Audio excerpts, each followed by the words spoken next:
Pearl Harbor had barely cooled when the U.S. military realized its biggest enemy wasn't an opposing army. It was the weather. Across the Pacific, troops were trying to fight a war while living in tents that disintegrated under monsoon rain. Canvas turned to pulp, floors flooded, soldiers fell sick, and morale sank.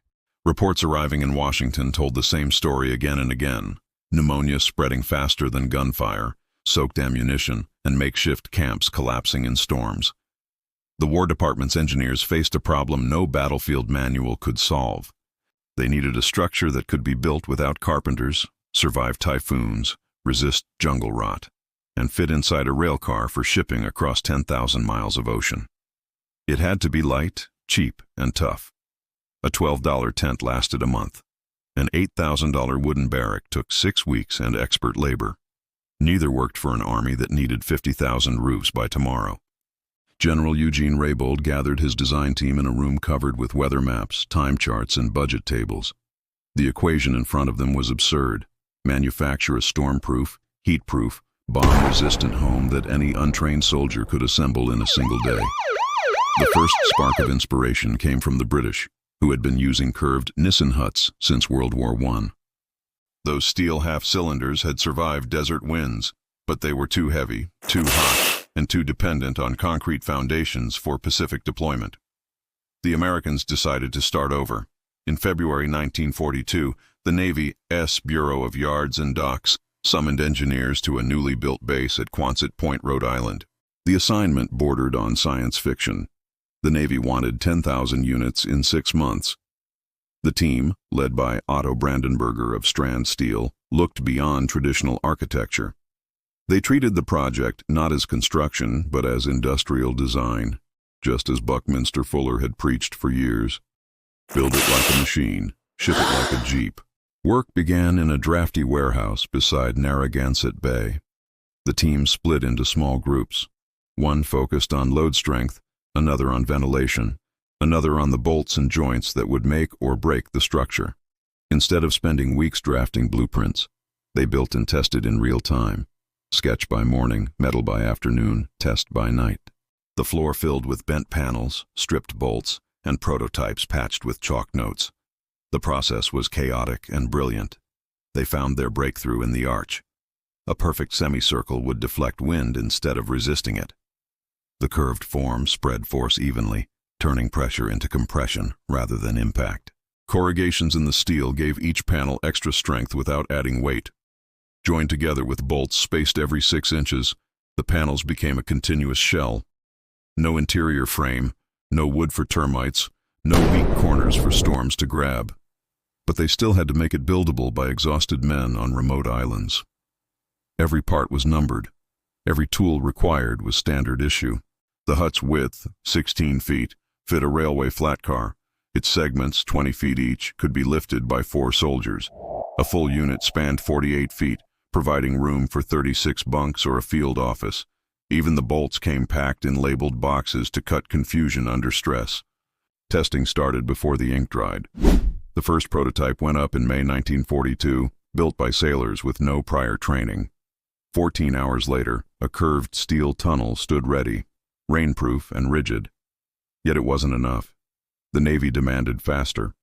The engineers made one brutal cut: the wooden floor. By sitting the structure directly on the ground, they cut assembly time to 8 hours and dropped the weight by half a ton. The design was now pure function: steel ribs, open ground, and airflow designed to beat back the tropics. Within weeks, production lines ignited across the Midwest. Steel mills that once made silos and car parts now rolled endless corrugated panels. Galvanizing plants dipped them in molten zinc to stop rust. The panels nested together like spoons, a full hut compressing to 14 inches tall for shipping. End walls and hardware fit in a single crate. Each package was a complete building in kit form. Load one on a train, send it west, then across the Pacific. When the first Quonset huts reached Guadalcanal, they met both tropical storms and Japanese bombers. Dirt shook, trees snapped, and tents vanished, but the huts stayed standing. Marines crawled out after the blasts, shaken but alive, staring at steel shells that had flexed and absorbed the shock without collapsing. That moment sealed the design's legend. The arch had proven itself where concrete had failed. The war was still young, and the Quonset Hut had just begun its journey, from desperate invention to one of the most enduring designs of the 20th century. Guadalcanal baked under punishing heat and constant danger when the first Quonset Huts arrived. Marines unloaded flat metal panels from ships while thunder rolled in the distance. They had no carpenters, no cranes, just wrenches and a printed guide. 8 hours later, arched steel shelters stood where canvas tents had once drowned in mud. When the nightly bombing raids began, those same huts flexed under the shock waves, scattering dirt, but refusing to collapse. For the first time, men slept through a storm and woke up dry. Reports spread fast through the Pacific. At Henderson Field, mechanics working on battered fighter planes built 10 huts in a single day. 3 days later, a bomb landed close enough to flatten nearby palm trees. The steel arches shook, the panels rang like drums, and when the smoke cleared, the huts were still standing. No deaths, no major damage, only stunned silence. The engineers back in Rhode Island had created something that could face both nature and war without flinching. Factories back home turned into temples of repetition. In Chicago, Philadelphia, and Pittsburgh, production lines ran night and day. Rolls of steel became ridged panels. Workers dipped them in molten zinc that hissed like rain. Each piece bore a stamped number, its place in the bigger puzzle. The rhythm of rivets and presses echoed across America. Every week, hundreds of huts left for the coasts, packed tight into rail cars that looked like moving warehouses. Liberty ships carried them across submarine-infested waters to places most workers couldn't find on a map. By 1943, entire islands transformed in days. Crews arrived on bare coral, leveled the ground, and by sunset raised rows of gleaming half-cylinders. Quonset huts became barracks, hospitals, radio stations, mess halls, and repair shops. They looked identical from the outside, yet each told a different story. Some housed pilots, others surgeons, others stacks of ammunition. The speed changed everything. Commanders could plan new airfields knowing shelter would follow almost instantly. It wasn't luxury, it was survival made efficient. Nature kept testing the design. Typhoons swept across the Pacific with winds above 100 miles per hour. Wooden buildings splintered, concrete cracked. The huts bent but didn't break. Engineers noticed that the curved shells allowed gusts to glide over instead of tear through. On volcanic sand where stakes failed, crews filled oil drums with earth to weigh down cables. Even improvised, the anchors held. When the storms cleared, Quonset huts still dotted the beaches while heavier structures lay in ruins. Their strength wasn't their only gift. They created order where chaos ruled. Each identical shape meant spare parts fit anywhere, tools worked everywhere, and assembly became muscle memory. The huts even helped morale. Soldiers described them as symbols of stability in a shifting war. Inside, men painted murals, strung lights, or scrawled names on the steel ribs. They weren't pretty, but they felt permanent. In colder theaters, the same design fought an opposite battle. In Alaska, huts endured ice-laden winds that froze lesser buildings. Panels cracked at first, so metallurgists switched to cold-rolled steel and rubber gaskets that flexed with temperature changes. With minor tweaks, insulation, vent covers, double walls, the huts turned from tropical shields to Arctic shelters. The adaptability stunned even their creators. By 1944, over 160,000 units had been built, housing more than 6 million people. Costs were slashed, timelines collapsed, and morale rose. In field after field, reports ended with the same line. Quonset Hut survived. Everything else gone. The arch had earned its legend. By 1944, the Quonset Hut had become as familiar as a jeep. On beaches, jungles, deserts, and ice fields, the same curved silhouette marked the presence of an American base. The huts multiplied faster than anyone predicted. Factories across the Midwest worked in a synchronized rhythm. Raw steel rolled in on Monday, galvanized panels rolled out on Friday, and within days they were bound for the Pacific. A single Liberty ship could carry 200 full kits, shelter for more than 7,000 people. Every shipment meant another island turned from chaos into a working outpost. In New Guinea, construction battalions raised entire airfields in weeks. Quonsets lined the runways as command centers, mess halls, and sleeping quarters. Photographs from that period show their curved roofs glinting against the tropical haze, an orderly pattern carved into wilderness. Soldiers called them steel igloos, or tin cathedrals, half joking but half in awe. They had never seen buildings go up this fast or last this long. As production scaled, engineers continued to refine details from field reports. Rust streaks on early units prompted a switch to fully galvanized bolts. Ventilation louvers grew larger, roof vents were added, and instructions were redrawn with clearer pictures for crews who spoke different languages. Every improvement came from observation, not theory. The huts evolved like living things, adapting to their environment. Then came the storms that tested everything. In late 1944, a massive typhoon tore through the Philippines, smashing wooden depots and concrete bunkers alike. When daylight returned, observers counted 43 Quonset huts still standing out of 43. Some had dents and bent seams, but not a single one had collapsed. One commander's report said simply, "Quonset survived, everything else gone." That line spread through engineering circles as proof of concept more convincing than any mathematical formula. The versatility stunned architects back home.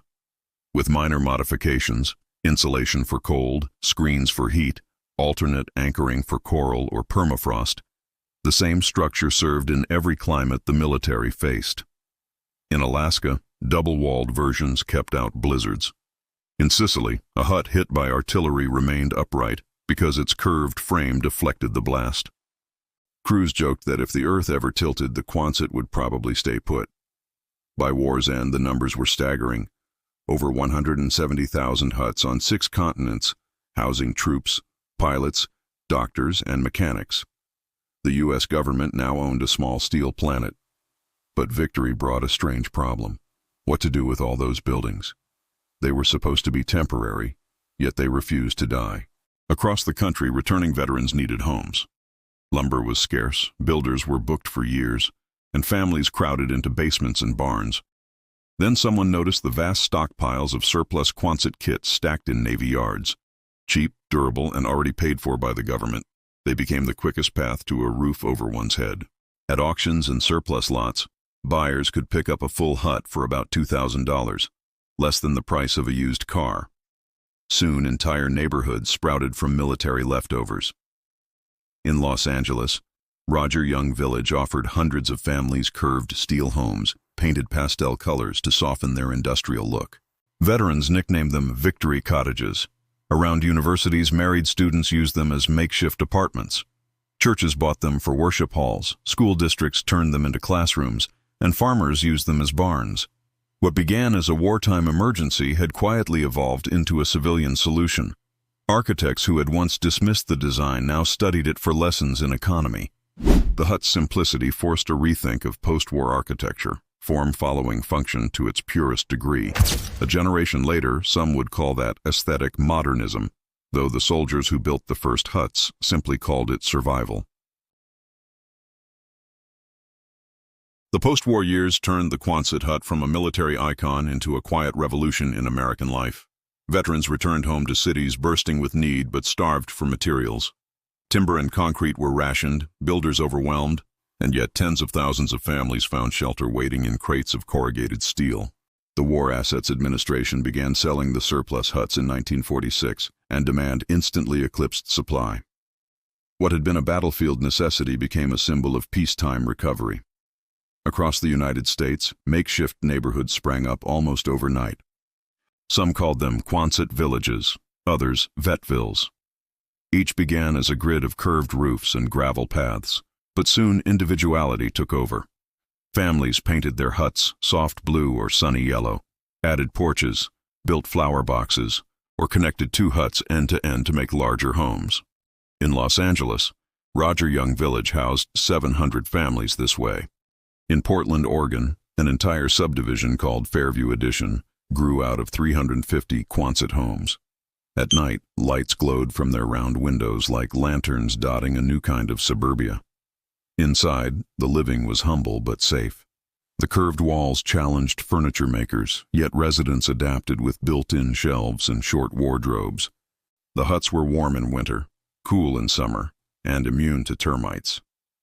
What they lacked in style, they made up for in practicality. Rent was low, maintenance minimal, and space, though tight, felt generous to families who had spent years under war's shadow. For many, these steel shells became the first real homes they had ever owned. Soon, institutions followed. Churches realized they could expand congregations overnight by ordering a hut instead of fundraising for years. School districts overwhelmed by the baby boom bought hundreds of surplus units. One hut equaled one classroom, ready within weeks instead of years. By 1950, more than 3,000 schools across the country held classes beneath Quonset arches. Kids learned arithmetic and spelling beneath steel ribs designed for Pacific storms. A strange but fitting legacy of war turned toward peace. Commercial use exploded next. Small businesses, mechanics, and farmers saw immediate potential. The open interior span meant no support columns, perfect for machinery, grain storage, or workshops. A farmer could buy a kit, bolt it together with his sons, and have a weatherproof barn by weekend's end. In the Midwest, Quonsets replaced wooden silos and tool sheds, standing bright against green fields. Some still do. Cultural perception shifted quietly.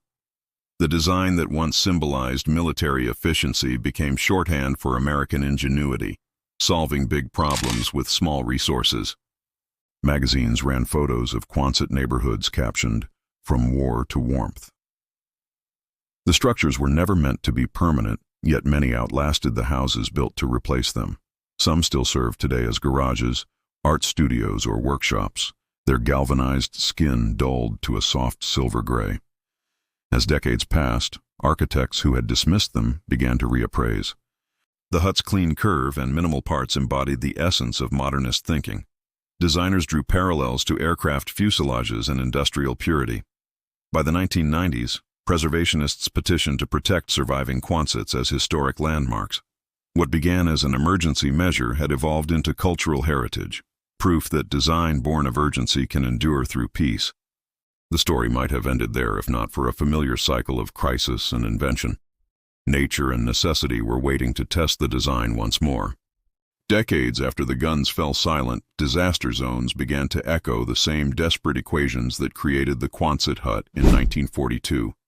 Too many people, too few buildings, and no time to construct anything permanent. When earthquakes, floods, or hurricanes erased entire towns, governments and aid groups faced the same old questions the Navy once did: how to shelter thousands quickly, cheaply, and safely. And almost every time, their best answer looked suspiciously familiar. After the 2010 earthquake in Haiti, relief teams needed to protect hundreds of thousands of displaced families before the rainy season. The solution that gained traction came from a UN program: lightweight arched shelters made from insulated panels and tubular frames. They snapped together in hours, shipped flat in containers, and resisted high winds. Journalists covering the camps pointed out the resemblance to Quonset huts, though few realized the lineage ran directly back to Rhode Island's wartime engineers. The same physics still ruled: curved shapes deflect wind, continuous shells share stress, and prefabrication beats improvisation when every hour matters. Modern humanitarian units such as the Refugee Housing Unit, today called the Better Shelter, refined the concept with polymers and composites instead of steel. Yet the DNA remained identical: arched profiles, modular panels, self-supporting frames, simple tools, minimal training.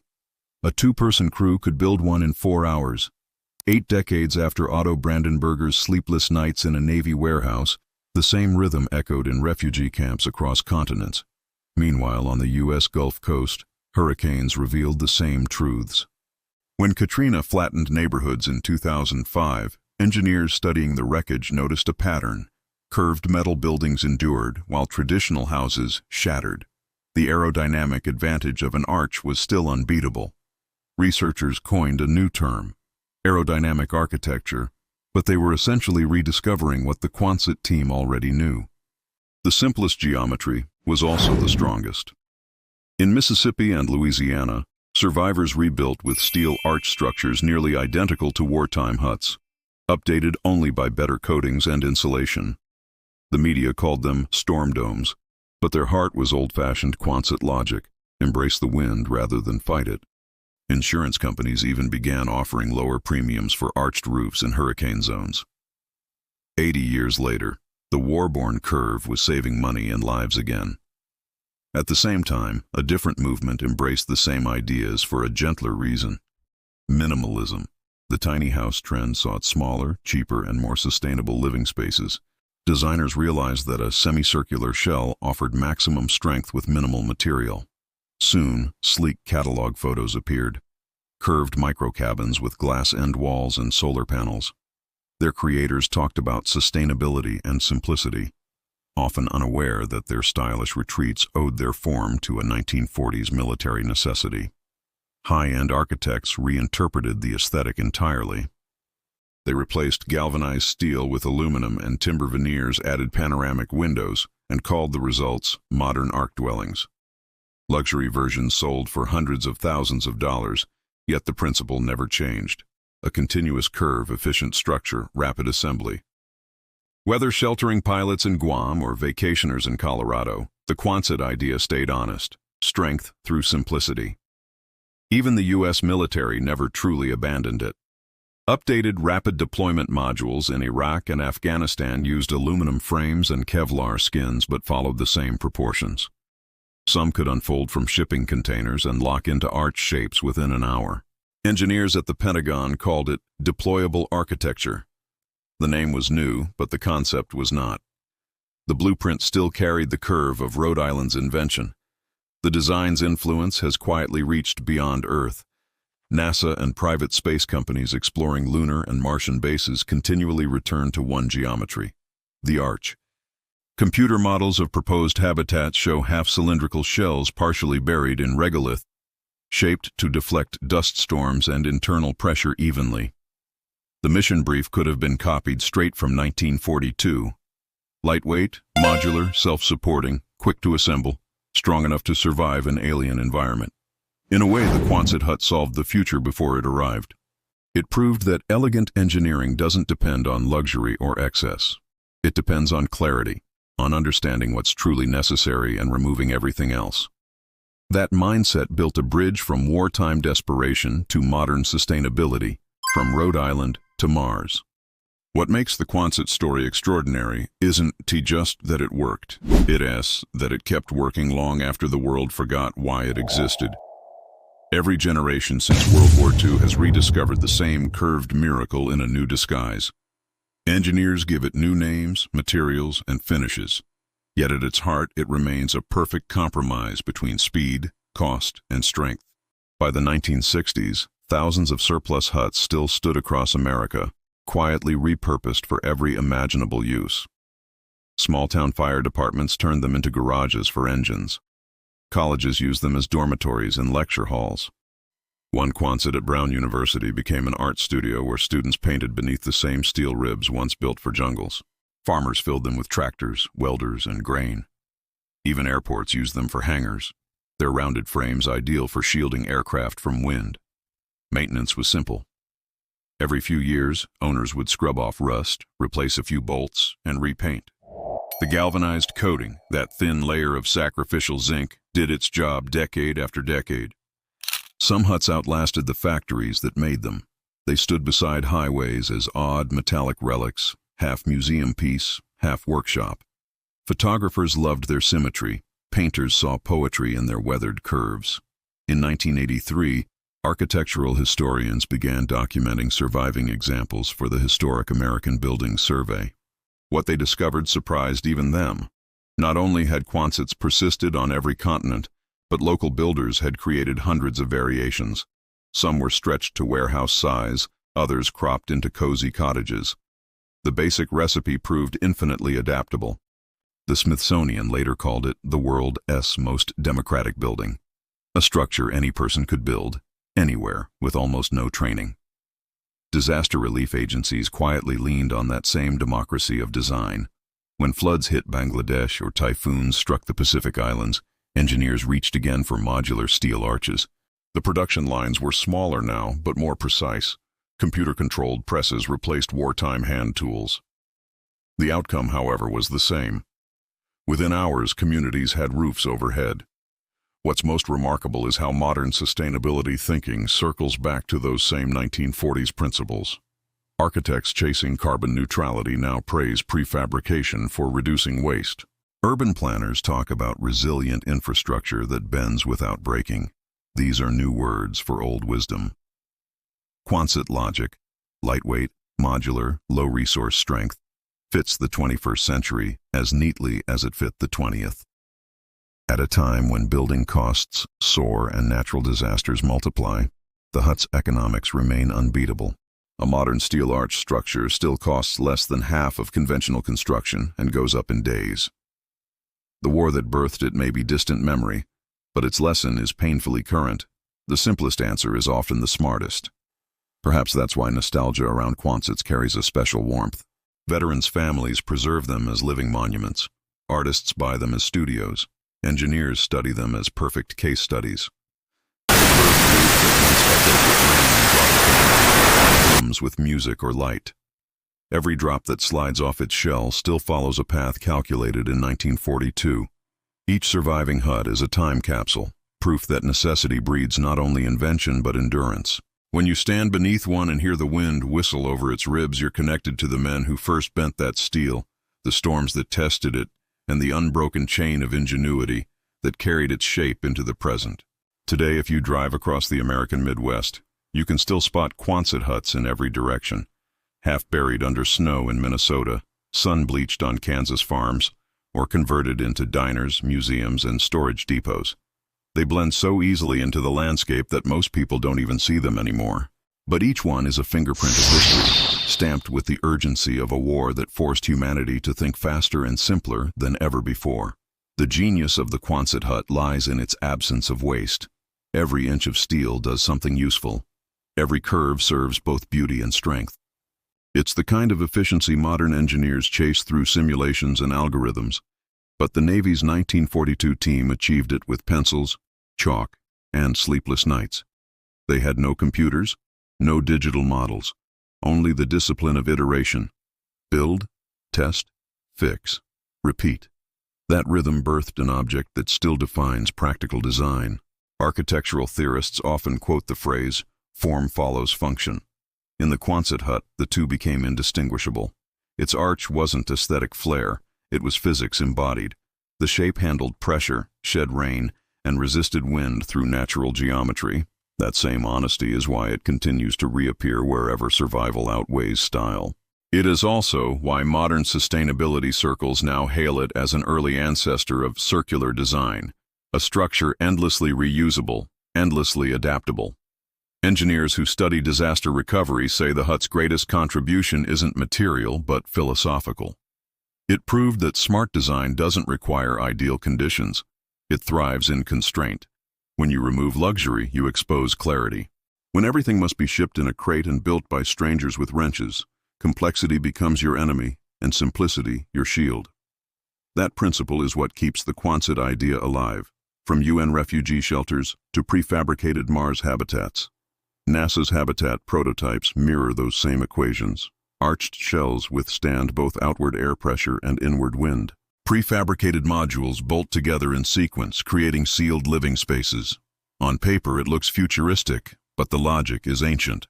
The same curve that kept soldiers safe in Guadalcanal may one day protect astronauts on Mars.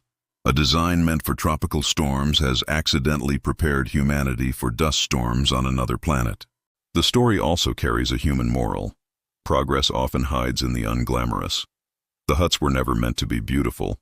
They were meant to work. Yet over time, their simplicity became their beauty. They remind us that engineering at its best is quiet, purposeful, and deeply human. Each bolt tightened in 1942 echoed the same hope that drives innovation now, the hope of shelter, safety, and endurance. Preservationists today fight to protect surviving examples not out of nostalgia, but respect. They represent an era when collaboration, urgency, and purpose overcame bureaucracy. Every remaining Quonset is a testament to teamwork on an industrial scale. Architects, metallurgists, shipbuilders, and soldiers aligned by necessity. Standing inside one, you can almost feel the pulse of that wartime focus, the hum of steel mills and drafting rooms, the sense that failure wasn't an option. It's hard to imagine any modern structure achieving that mix of practicality and poetry. The huts weren't designed for fame, yet they became immortal by doing their job too well. They sheltered men through war, families through peace, and now ideas through time. Each curve tells a story not of destruction, but of resilience, the same arc that carried humanity from chaos toward stability. When the Second World War ended, the world expected the Quonset hut to fade into history, but instead it quietly spread everywhere. The huts that had survived typhoons and artillery now faced new climates, new industries, and new generations who found fresh uses for them. The design's durability made it too valuable to discard. Through the 1950s and 60s, the huts became part of the American backdrop. On farms, they stored tractors and grain. At small-town airports, they served as hangars for single-engine planes. In coastal regions, fishermen used them as canneries and boat sheds. You could drive from Maine to California and never go more than a few miles without seeing that familiar silver curve, each one a descendant of the Rhode Island prototypes. The war had ended, but the engineering lived on as infrastructure for everyday life. In Alaska's frozen outposts, Quonsets became research labs and radar stations. In the Caribbean, they hosted clinics and schools. Even in Antarctica, early expedition teams adapted the design to withstand blizzards that made Pacific typhoons seem gentle. Engineers learned that the same geometry, which deflected wind in the tropics, could also resist the crushing weight of snow and ice. The huts became universal, the first truly global architecture born from industrial mass production. By the 1970s, the design had matured into civilian industry. New companies produced refined versions with aluminum alloys, fiberglass insulation, and improved anchors. They sold under names like Superspan, Steelmaster, and Armco Arch. Marketing shifted from war utility to entrepreneurial freedom. Build your warehouse, workshop, or home in a weekend. Every brochure traced back, whether it admitted it or not, to the same wartime blueprint. The hut's cultural footprint deepened. Photographers documented them as relics of a functional America. Artists used them as studios, drawn by their light and acoustics. Musicians recorded inside them for the natural reverb created by the curved walls. Some towns even made their old Quonset neighborhoods historic districts. One of Nashville's most famous recording spaces, Quonset Hut Studio, carried the name proudly, turning a symbol of mass production into a temple of creativity. Meanwhile, engineers never stopped iterating. The steel improved, coatings evolved, and computer modeling refined every angle. Yet the underlying formula remained unchanged. The arch still spread load perfectly. The corrugation still stiffened the shell. The modular kit still shipped compactly. The entire concept, strength through simplicity, proved timeless. It's a rare design that can shelter both mechanics on a Pacific island and microchip engineers in a 21st century tech park. What began as a desperate fix for a military crisis became a philosophy of design. The Quonset hut demonstrated that innovation doesn't always mean new materials or exotic technology. Sometimes it means trusting geometry, observation, and common sense. Every modern prefab building, every modular emergency shelter, every pop-up warehouse carries a trace of that logic. Even today, engineers studying disaster resilience cite the Quonset as a case study. Its lessons are taught in architecture schools as examples of how constraints create genius. In a world facing climate change, energy shortages, and housing crises, its relevance has only grown. Lightweight, recyclable, repairable. Those are the new global priorities, and the hut achieved them 80 years ago. When you see one standing by a highway, dented but upright, it's worth pausing to realize what you're looking at. A humble structure that outlasted wars, governments, and even fashions in architecture. A monument not of grandeur, but of problem-solving. A steel reminder that design born from urgency can become design for eternity. When you trace the Quonset hut story across nearly a century, you start to see it not as a relic, but as a thread running through every moment when humanity needed speed, simplicity, and strength. The same lines drawn on blueprints in 1942 still whisper in the curves of modern emergency shelters, tiny homes, and even space stations. It's not nostalgia. It's proof that true engineering never expires. Every surviving hut holds a layer of history in its metal, Some carry faint stenciled numbers from Navy production lines. Others bear the names of soldiers who once slept inside. A few have rust blooming like constellations across their skin, yet structurally, they endure. Where wood rots and concrete cracks, corrugated steel keeps shrugging off the decades. That durability made them the quiet backbone of reconstruction after war, disaster, and change.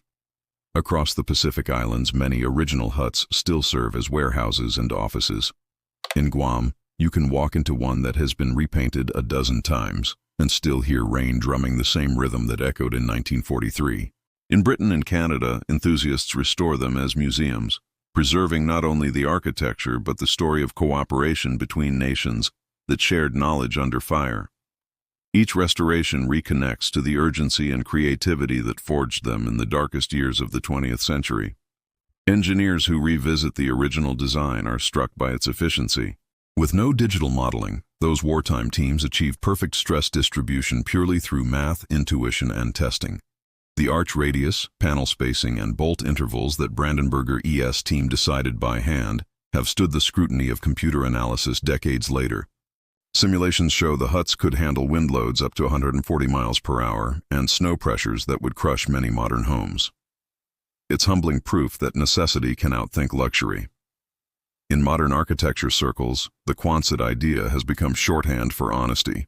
Students study it as vernacular modernism, a design that didn't teach chase style but found it anyway. Its influence surfaces in airports, sports arenas, and eco-resorts. Whenever a designer chooses a curved roof for efficiency rather than ornament, a little piece of Quonset thinking lives on. The legacy also raises a philosophical question. Can something built for war become a lasting symbol of peace? The answer stands in steel across small towns and open fields. These huts no longer house soldiers. They house art, music, and community. They turned tools of survival into spaces of creation. Few inventions have traveled such a moral arc. Even now, as technology races ahead, the core challenges remain familiar. Build faster, cheaper, stronger, and with less harm to the planet. The solutions keep circling back to the same principles that guided that Rhode Island warehouse team. Prefabricate, simplify, reuse, respect material limits. 80 years later, we call that sustainability. They called it getting the job done. If you strip away the decades, the Quonset Hut isn't just a story about steel.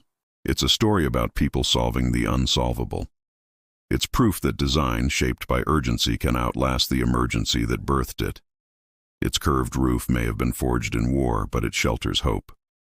And as long as humans need a place to stand against chaos, that arch will rise again, quietly, efficiently, and beautifully simple. 80 years after its birth, the Quonset Hut's story feels less like history and more like prophecy fulfilled. Every new disaster, every housing shortage, every engineering challenge seems to circle back to the same elegant curve. It's the rare invention that never needed reinvention, only rediscovery. The Quonset team of 1942 could never have imagined how far their work would travel. They weren't chasing glory, patents, or fame. They were racing the clock. That, perhaps, is the quiet genius of their design. It didn't demand attention. It simply delivered results. On the battlefield, it saved lives. In peacetime, it built communities. And in the decades since, it's inspired solutions for problems they couldn't have dreamed of.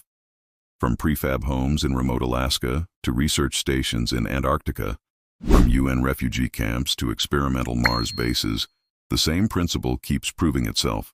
Strength through simplicity. Modern engineers use software to model storms and stress. But when those digital forms start to curve, they echo a hand-drawn radius decided by Otto Brandenburger on a sleepless night in Rhode Island. That shape, born of desperation, became a universal constant, a geometry of resilience. There's something deeply human about that endurance. It reminds us that progress isn't always about sleek technology or futuristic materials. Sometimes it's about humility, building something so good it never needs to change. The Quonset Hut embodies that lesson better than almost any machine or monument of the 20th century. It is proof that clarity outlasts complexity. Architectural historians now rank it among the most influential structures ever made, not for beauty, but for impact. Like the wheel or the bridge arch, it solved a physical problem so perfectly that further evolution feels redundant. Its descendants surround us quietly, from airplane hangars to sports domes to backyard workshops. The curve persists because it works, and maybe that's why the Quonset story still resonates. It's a reminder that the greatest breakthroughs aren't always loud. They don't require speeches or ceremonies. Sometimes they emerge from warehouses filled with tired engineers and the hum of welding torches. They come from collaboration, from grit, from believing that good design should serve everyone. The next time a hurricane hits, or an earthquake levels a city, or humanity begins construction on another world, the same idea will rise again. A simple arch of metal, light enough to carry, strong enough to survive, and timeless enough to remind us where real innovation begins, with people facing the impossible and quietly finding a way.